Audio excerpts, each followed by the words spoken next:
হরে কৃষ্ণ। আজ আমরা শ্রবণ করব এই কৃষ্ণ ভাবনামৃত আন্দোলনে দেব দেবীদের পূজা না করে কেবল শ্রীকৃষ্ণের পূজা করার কথা বলা হয়েছে। কেন? বৃক্ষের মূলদেশে জল সিঞ্চন করা হলে তার স্কন্ধ, শাখা ইত্যাদি সঞ্জীবিত হয় এবং উদরে আহার্য দ্রব্য প্রদান করলে যেমন সমস্ত ইন্দ্রিয় তৃপ্তি সাধন হয়, তেমনি ভগবত ভক্তির মাধ্যমে ভগবানের আরাধনা করা হলে ভগবানের বিভিন্ন অংশ দেবতারাও আপনা থেকেই তৃপ্তি হন। ভগবান ভগবদ গীতায় 10ম অধ্যায় 8 নম্বর শ্লোকে প্রতিপন্ন করেছেন, অহং সর্বস্ব প্রভব, আমি সমগ্র চিৎ জগৎ এবং জড়জগতের উৎস। শ্রীকৃষ্ণই সবকিছুর উৎস, তাই তার সেবা করা হলে আপনা থেকে সমস্ত দেবদেবীর সেবা হয়ে যায়। কখনো কখনো তর্ক উত্থাপন করা হয় যে কর্ম জ্ঞানের সার্থক সম্পাদনের জন্য ভক্তির মিশ্রণের প্রয়োজন, এবং কখনো কখনো তর্ক উত্থাপন করা হয় যে ভক্তির সার্থক সম্পাদনের জন্য কর্ম জ্ঞানের প্রয়োজন।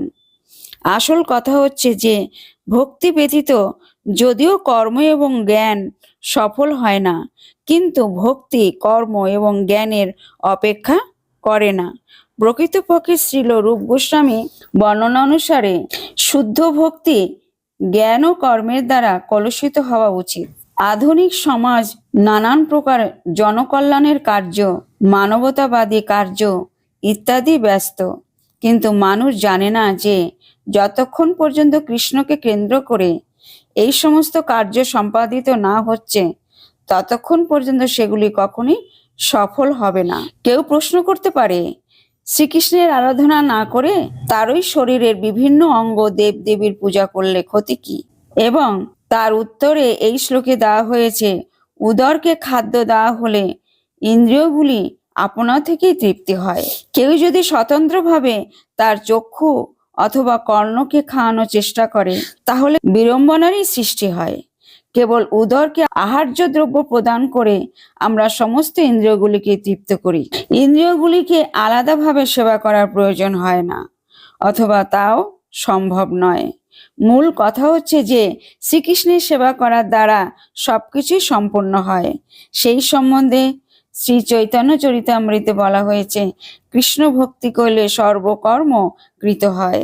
যেমন বর্ষার জলে উদ্ভব হয় সূর্য থেকে, কালক্রমে গ্রীষ্মকালে সূর্য আবার জল শোষণ করে নেয়, তেমনি স্থাবর জঙ্গম সমস্ত জীব পৃথিবী থেকে উদ্ভূত হয়েছে এবং কিছুকাল পরে তারা পুনরায় পৃথিবীর ধূলিতে মিশে যাবে। তেমনি সবকিছুই পরমেশ্বর ভগবান থেকে উদ্ভূত হয়েছে এবং কালক্রমে সবই আবার ভগবানের লীন হয়ে যায়। এই জড় সৃষ্টি ভগবানের দেহ থেকেই প্রকাশিত হয়েছে এবং প্রলয়ের সময় তা পুনরায় তারই দেহে লীন হয়ে যায়। সূর্য কিরণ যেমন সূর্য থেকে অভিন্ন, এই জগৎও তেমনি পরমেশ্বর ভগবান থেকে অভিন্ন। তাই ভগবান এই জড়জগতে সর্বব্যাপ্ত। ইন্দ্রিয়গুলি যখন সক্রিয় থাকে তখন সেগুলোকে দেহের বিভিন্ন অংশ বলে মনে হয়, কিন্তু দেহ যখন নিদ্রিত থাকে তখন তাদের কার্যকলাপ প্রকট হয় না। তেমনি সারা জগৎ ভগবান থেকে ভিন্ন বলে প্রতীত হলেও তা ভিন্ন নয়। কেউ সূর্যের আলোকে থাকতে পারে, কিন্তু তার অর্থ এই নয় যে সে সূর্যে রয়েছে। যারা এই জড়জগতে বাস করে তারা ভগবানের দেহ নির্গত রশ্মি ছটায় বাস করে, কিন্তু বদ্ধ অবস্থায় তারা প্রত্যক্ষভাবে তাকে দর্শন করতে পারে না। ঈশ্বর পরম কৃষ্ণ সচ্চিদানন্দ বিগ্রহ অনাদির আদি গোবিন্দ সর্বকারণ কারণম। শ্রীকৃষ্ণ যিনি গোবিন্দ নামে পরিচিত, তিনি হচ্ছেন পরমেশ্বর ভগবান। তার দেহ সচ্চিদানন্দময়, তিনি সবকিছুর আদি উৎস, তার কোনো উৎস নেই এবং তিনি সর্বকারণের পরম কারণ। যদিও তিনি সর্বকারণের পরম কারণ, তবুও তিনি পরম এবং তার রূপ সচ্চিদানন্দময়। শ্রীকৃষ্ণ সবকিছুর আশ্রয়, সেটি হচ্ছে সমস্ত শাস্ত্রের অভিমত।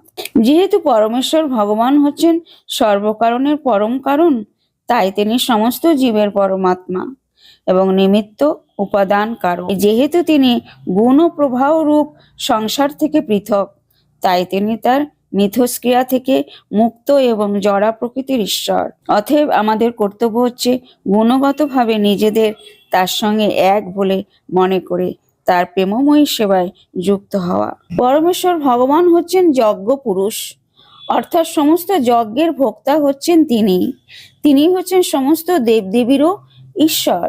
দেহের অঙ্গ প্রত্যঙ্গ যেমন সারা দেহের সেবা করে, ভগবানের অঙ্গস্বরূপ বিভিন্ন দেবদেবীরাও তেমনি ভগবানের সেবা করেন। ইন্দ্র, চন্দ্র, বরুণ আদি দেবতাদের ভগবান নিযুক্ত করেছেন জড় জগৎকে সুষ্ঠুভাবে পরিচালনা করার জন্য, এবং বেদে নির্দেশ দেওয়া হয়েছে কিভাবে যজ্ঞ করার মাধ্যমে এই সমস্ত দেবতাদের সন্তুষ্ট করা যায়। এইভাবে সন্তুষ্ট হলে তারা আলো, বাতাস, জল আদি দান করেন, যার ফলে প্রচুর পরিমাণে ফসল উৎপন্ন হয়। ভগবান শ্রীকৃষ্ণের আরাধনা করা হলে ভগবানের অংশ বিশেষ দেবদেবীরাও সেই সঙ্গে পূজিত হন, তাই তাদের আর আলাদা করে পূজা করার কোনো প্রয়োজন হয় না। এই কারণে কৃষ্ণ ভাবনাময় ভগবানের ভক্তরা ভগবানকে সমস্ত খাদ্যদ্রব্য নিবেদন করে তারপর তা গ্রহণ করেন, তার ফলে দেহ চিন্ময়ত্ব প্রাপ্ত হয়। এভাবে খাদ্য গ্রহণ করার ফলে শুধু যে দেহের মধ্যে সঞ্চিত বিগত সমস্ত পাপ কর্মফল নষ্ট হয়ে যায় তাই নয়, জড়া প্রকৃতির সকল কলুষ থেকেও দেহ বিমুক্ত হয়। যখন কোনো সংক্রামক ব্যাধি মহামারী রূপে ছড়িয়ে পড়ে, তখন রোগ প্রতিষেধক টিকা নিলে মানুষ তা থেকে রক্ষা পায়। সেই রকম ভগবান বিষ্ণুকে অর্পণ করার পরে সেই আহার্য প্রসাদ রূপে গ্রহণ করলে জাগতিক কলুষতার প্রভাব থেকে যথেষ্ট রক্ষা পাওয়া যায়, এবং যারা এভাবে অনুশীলন করেন তাদের ভগবত ভক্ত বলা হয়।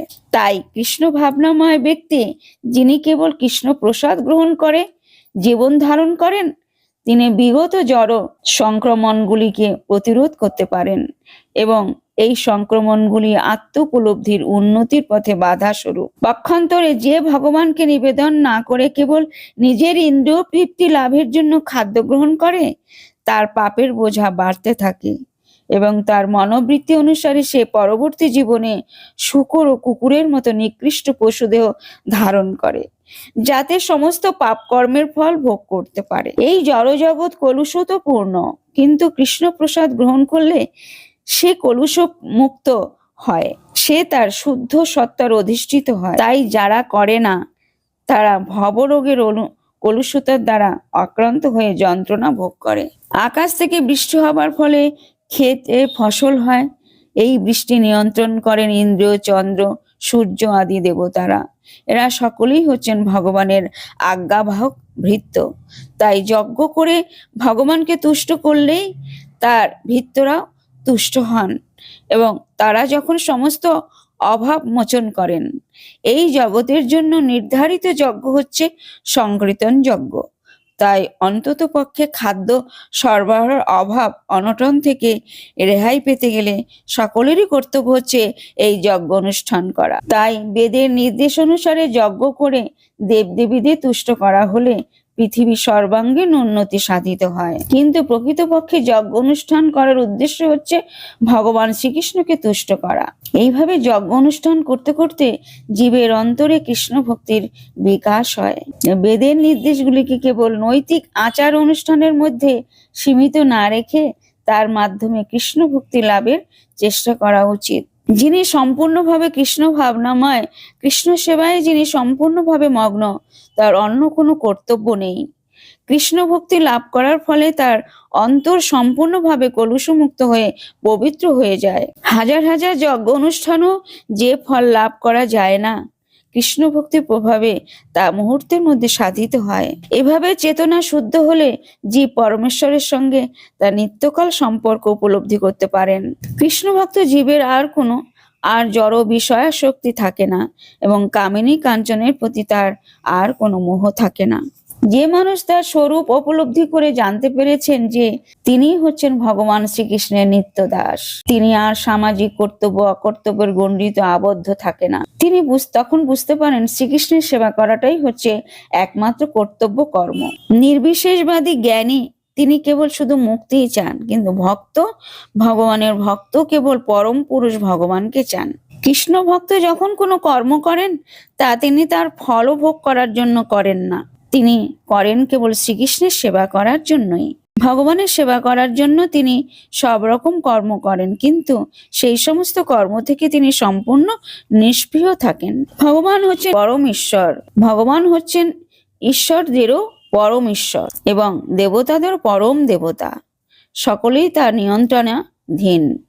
তিনি সকলকে ভিন্ন ভিন্ন শক্তি দান করেন, কিন্তু তাই বলে তারা পরমেশ্বর ভগবান নয়। তিনি সমস্ত দেবতাদের পূজ্য এবং তিনি হচ্ছেন সমস্ত পতিদের পরম পতি।